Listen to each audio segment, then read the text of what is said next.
আজ আমরা বিশেষভাবে সৌভাগ্যবান এবং সম্মানিত যে বাংলাদেশের তিনবারের নির্বাচিত প্রধানমন্ত্রী বীর মুক্তিযোদ্ধা শহীদ রাষ্ট্রপতি জিয়াউর রহমানের স্ত্রী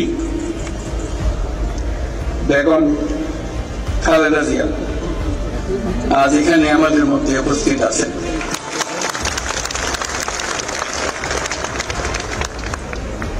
এক যুগ ধরে তিনি এই মহাসম্মেলনে অংশগ্রহণ করার সুযোগ পান নাই, আজকে সুযোগ পেয়েছেন। আমরা সবাই আনন্দিত এবং গর্বিত যে আমরা এই সুযোগ দিতে পেরেছি আপনাকে।